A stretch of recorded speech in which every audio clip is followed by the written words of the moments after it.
اعوذ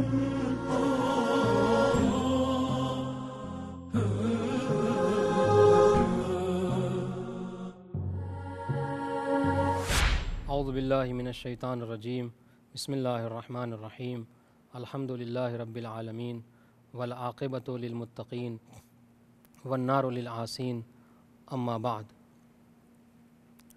عنوان کلام حضرت امام مہدی عجل اللہ تعالی فرجہ الشریف اور ایمان۔ ایمان ایک ایسی شے ہے کہ جس کی طرف قرآن مجید میں جگہ جگہ پر دعوت دی گئی ہے، یا حتیٰ یہاں تک کہ ارشاد ہوا یا ایھا الذین آمنوا اتقوا اللہ وکونوا مع الصادقین۔ تو ایمان ہمیں متعدد مقامات پر بہت سی آیتیں ہیں کہ قرآن مجید میں جہاں پر ہمیں ایمان کی طرف دعوت دی گئی ہے۔ اور یہ ایمان کیا ہے؟ تو دیکھیے 3 مراتب ہیں۔ ایک ہے ایک مرتبہ اسلام ہے، ایک مرتبہ ایمان کا ہے، اور ایک مرتبہ ہے تقوی کا۔ جو سب سے پہلا مرحلہ، جو سب سے پہلی منزل، سب سے پہلی سیڑھی ہے، سب سے پہلا زینہ ہے، وہ ہے اسلام کا زینہ۔ اسلام کیا ہے؟ تو اسلام وہ ہے کہ جس کے لیے بس شریعت کہتی ہے کہ آپ قولوا لا الہ الا اللہ تفلحوا، کہ فقط انسان اشہد ان لا الہ الا اللہ و اشہد ان محمد رسول اللہ کا اقرار کر لے تو انسان مسلمان ہو جاتا ہے۔ یعنی کیا مطلب؟ یعنی وہ جو احکامات اسلام ہیں وہ اس کے اوپر جاری ہونے لگتے ہیں۔ یعنی اس سے مسلمان لڑکیوں سے اس کی شادی ہو سکتی ہے، مسلمان قبرستان میں اس کو دفن کیا جا سکتا ہے، اس طرح کے جو احکامات ہیں وہ اس کے اوپر لاگو ہوتے ہیں۔ لیکن اس سے ایک الگ مرحلہ ہے، ایک بڑا مرحلہ ہے، وہ ہے ایمان کا۔ اور ایمان کا مرحلہ اسلام سے بلندتر ہے۔ اس کے لیے علماء بہت اچھا جملہ پیش فرماتے ہیں کہ اسلام سے ایمان کا درجہ بلند ہے۔ تو علماء کہتے ہیں کہ ضروری نہیں ہے کہ جو شخص مسلمان ہو وہ مومن بھی ہو، لیکن ہاں اگر کوئی شخص مومن ہے تو وہ حتماً مسلمان بھی ہوگا۔ تو ایمان کی طرف بہرحال ہمیں دعوت دی گئی ہے۔ اور ایمان کیا ہے؟ تو اسلام کا تعلق ظواہر سے ہے۔ ظاہری طور پر اگر آپ کا ظاہر لگ رہا ہے کہ آپ مسلمان ہیں تو بہرحال آپ کے اوپر اسلام کے احکامات جاری ہوں گے، لیکن ایمان کے لیے ہوا الاسلام اعلانیہ، حدیث میں وارد ہوا الاسلام اعلانیہ والایمان فی القلب۔ اسلام وہ ہے کہ جس کا تعلق ظاہر سے ہے، اور ایمان انسان کے دل میں ہوتا ہے۔ انسان کا تعلق انسان کے دل سے ہے۔ اب آئیے مسئلہ یہ کہ جو موضوع گفتگو ہے امام زمانہ عجل اللہ تعالیٰ فرجہ الشریف اور ایمان، تو دیکھیے امام زمانہ پر ایمان لانا یہ ہم شیعہ اثنا عشری کے ضروریات مذہب میں سے ہے یہ چاہے۔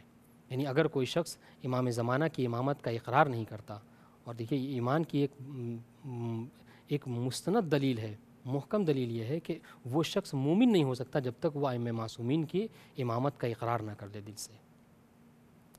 تو میں نے عرض کیا کہ امام زمانہ پر ایمان لانا ہمارے شیعہ اثنا عشری مذہب کے ضروریات مذہب میں سے ہے۔ اور یہ ایمان اتنا ضروری ہے کہ پیغمبر اسلام نے ارشاد فرمایا من ماتا ولم یعرف امام زمانہ فقط ماتا میتتن جاہلیہ۔ اب سوال یہ کہ امام نبی نے کیا فرمایا؟ جو مر جائے اور اپنے زمانے کے امام کو نہ پہچانے تو وہ جاہلیت کی موت مرے گا۔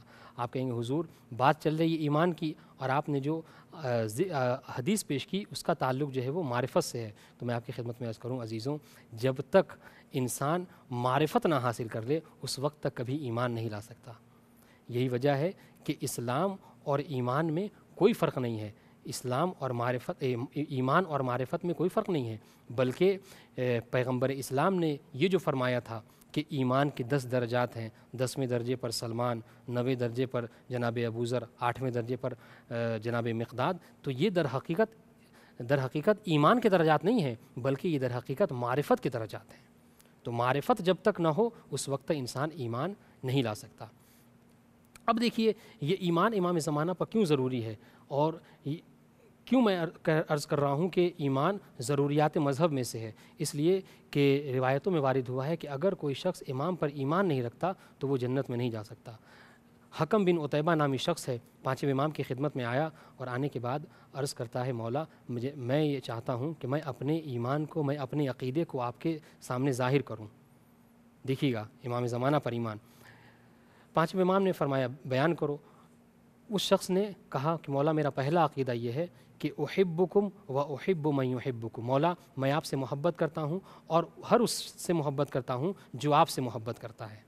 تو مسئلہ یہ ہوا کہ ہمیں صرف ائمہ معصومین سے محبت کا دعویٰ نہیں کرنا چاہیے، ہم صرف ائمہ معصومین کی محبت پر ہی نہ ٹھہریں بلکہ ان کے چاہنے والوں سے بھی ہمیں چاہیے کہ ہم دوستی رکھیں، محبت رکھیں۔ ایک بات، اس کے بعد کہا مولا میرا عقیدہ یہ ہے کہ جو شخص آپ سے دشمنی رکھتا ہے میں اس سے دشمنی رکھتا ہوں۔ اس کے بعد اس نے جملہ کہا ولا احبکم للدنیا، اے مولا میں آپ کو دنیا کے لیے نہیں محبت کرتا بل للہ و رسولہ، بلکہ میری تمام تر محبت اللہ اور رسول کے لیے ہے، میری تمام تر محبت اللہ اور رسول کے لیے میں آپ سے محبت کرتا ہوں۔ اس کے بعد فرمایا احلل حلالکم و احرم حرامکم، مولا جس چیز کو آپ حلال سمجھتے ہیں، حلال کہتے ہیں میں اسے حلال سمجھتا ہوں، جس چیز کو آپ حرام کہتے ہیں میں اسے حرام سمجھتا ہوں۔